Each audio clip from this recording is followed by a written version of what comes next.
Olá, meus queridos e minhas queridas, muito bom dia. Hoje é o segundo domingo do mês de outubro, dia 11, e eu quero levá-los à leitura na primeira carta de Pedro, capítulo 5, de 1 a 4, para a exposição da nossa aula de escola dominical de hoje de manhã.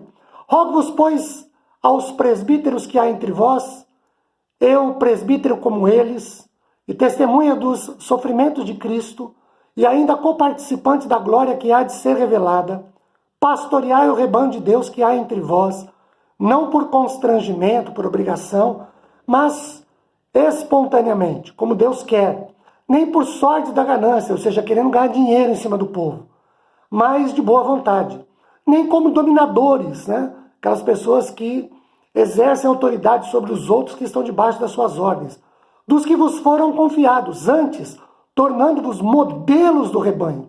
Ora, logo que o Supremo Pastor se manifestar, recebereis a imarcessível coroa da glória. Meus queridos, nós queremos falar na manhã de hoje sobre pastoreio, ensino e discipulado na Reforma a partir do entendimento de Calvino, Baxter e Comênios. A título de introdução, o Senhor deu a lei ao seu povo e o instruiu a praticá-la para temê-lo, amá-lo, bem como para testemunhar a todas as nações. Quando falamos em lei do Senhor, nós precisamos entender duas vertentes dessa lei. Primeiro, a lei cerimonial. A lei cerimonial é aquela lei em que o indivíduo pecador precisava, de acordo com as suas posses, levar um animal ou uma rolinha ou um pombinho até o sacerdote. O sacerdote sacrificaria esse animal ou essa avezinha, derramaria o seu sangue num recipiente. Com uma esponja, ele borrifaria o sangue derramado sobre o pecador. O pecador confessaria o seu pecado, o sacerdote faria uma oração de intercessão por ele a Deus, e essa cerimônia significaria com o arrependimento do pecador e sua confissão, o perdão de seus pecados. Bem, essa lei foi abolida com Cristo. Ele, como Cordeiro de Deus que tira o pecado do mundo, foi sacrificado na cruz do Calvário, seu sangue derramado, e ele foi a oferta, o sacrifício para Deus, para que nós, como pecadores, por meio do sangue de Cristo, lavado e remidos, você pode conferir isso, por exemplo, em Isaías capítulo 1, versículos 18 e 19, e também 1 João capítulo 1, versículo 9, que o sangue de Jesus nos lava, nos purifica de todo pecado, e é o preço, primeira carta de Pedro capítulo 1, que Jesus pagou para que nós fôssemos redimidos. Então, essa lei cerimonial foi abolida com o sacrifício de Cristo. Mas a lei moral, não matarás, não furtarás, a lei que rege o nosso comportamento, que tem que ser um comportamento embasado pela verdade, pela honestidade, essa lei, ela ainda persiste. Então vejam, essa lei foi ensinada ao povo, e o povo deveria guardá-la. Ensinar a lei passou a ser responsabilidade de cada pessoa do povo de Deus, principalmente no que diz respeito a pais e líderes, os pastores da nação.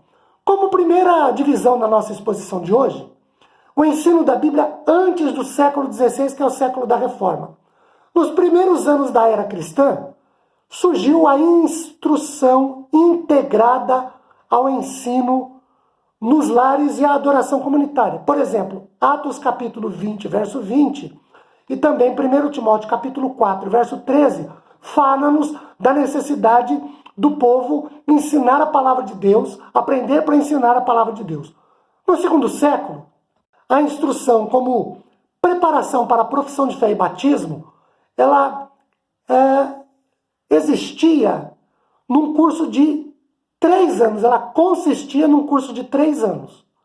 Também existiam outras classes de ensinamento, de catecúmenos, que é a palavra para ensinar novos convertidos em grego, ou catequese, com o ensino avançado para futuros líderes, e a partir dessa época, grandes mestres tornaram-se famosos doutores da igreja, da palavra latina docere, de onde vem doutor, aquele que ensina. Por exemplo, para citar esses grandes mestres que ensinavam a palavra de Deus para o povo: Justino Marte, que viveu entre 100 e 165 depois de Cristo, Clemente, que viveu entre 150 e 215 depois de Cristo. Já no século IV nós temos Gregório, o Iluminador, que viveu entre 240 e 332 depois de Cristo.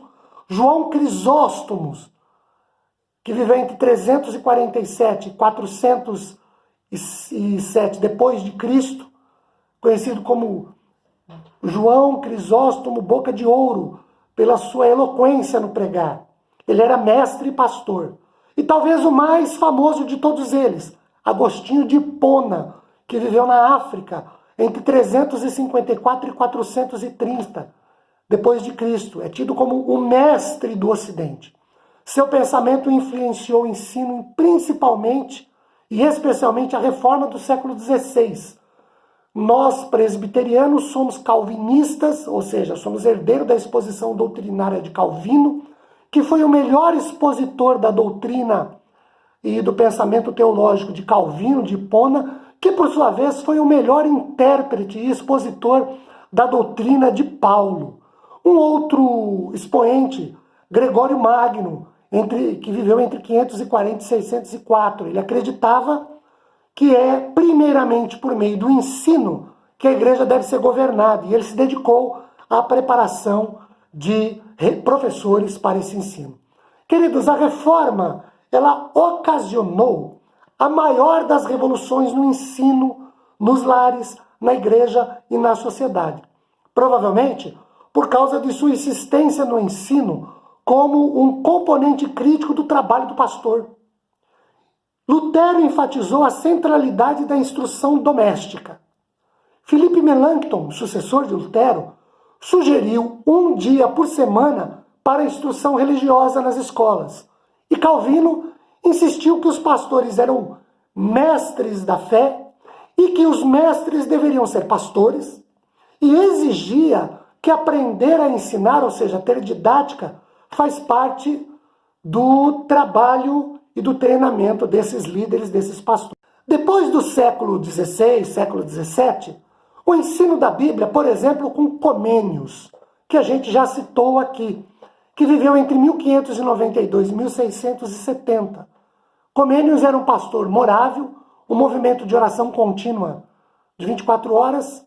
Ele tinha apenas um alvo na vida: promover a glória de Deus via educação cristã, como sendo o meio mais excelente para a educação, para a glorificação de Deus pela vida humana. E ele cria que a responsabilidade de cuidar da juventude pertencia naturalmente aos pais, mas que era igualmente necessário que todos os jovens fossem instruídos em conjunto, nas escolas, onde tudo deveria ser ensinado a todos. Comênios é tido como o pai da pedagogia moderna, porque ele instituiu o ensino gratuito e fez com que o governo, além da reforma mesmo, criar escolas públicas para ensino gratuito para todos.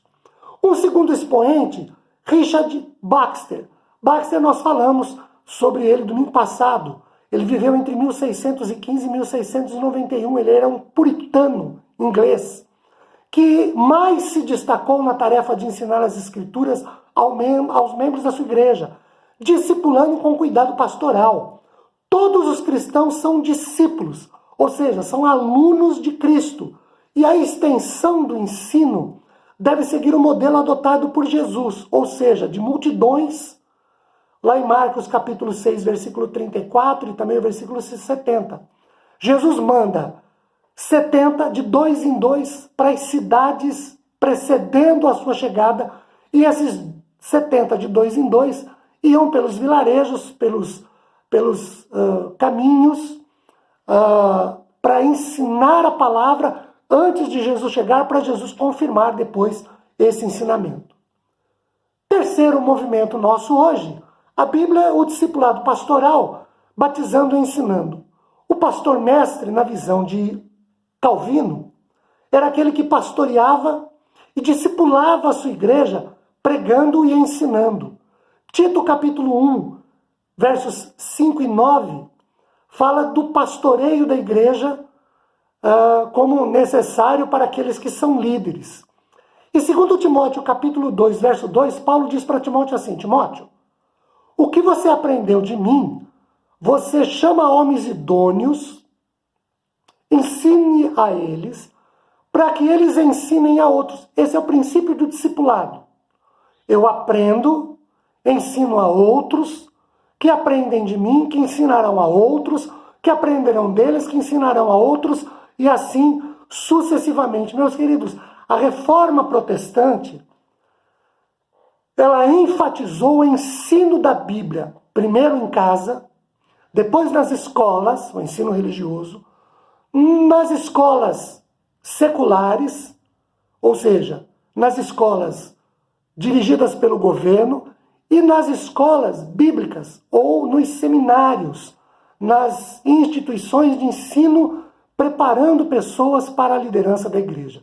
A reforma é um movimento que enfatizou o pastoreio por pastores preparados para serem pastores, gente que estudava, que se preparava para pastorear igrejas. A reforma, ela incentivou o ensino nos lares. Os pais eram preparados na igreja para ensinar seus filhos nos lares. Na igreja, o ensino era dado para pessoas idôneas, para que essas pessoas passassem a outras pessoas idôneas, e assim sucessivamente. E foi dessa forma que chegou até nós. Nós, na Igreja Presbiteriana Filadélfia de Araraquara, incentivamos a escola bíblica dominical, lamentamos a ausência de muita gente, e também os cultos de estudo bíblico nas quintas-feiras, onde expomos a palavra de Deus, que também lamentamos a ausência de muita gente. Mas queremos que você seja desafiado pelo Senhor a frequentar a escola bíblica dominical, por enquanto, pelas lives. Mas uma hora voltará a ser presencial. Que você venha, traga sua família, aprenda, seus filhos aprendam. E também os cultos os cultos de estudo bíblico nas quintas-feiras à noite, que por enquanto ainda são pelas lives. Então que você participe conosco, você que pode, participe conosco. Aprenda da palavra de Deus também para ensinar na sua casa. Para você conhecer para você mesmo e ensinar na sua casa. Que Deus nos abençoe. Tenhamos todos um bom domingo, uma boa semana. A paz do Senhor esteja nos nossos corações e a bênção de consolo e conforto do Espírito Santo seja abundantemente derramada sobre cada um de nós. Bom domingo, queridos. Um beijo para vocês. Tchau, gente.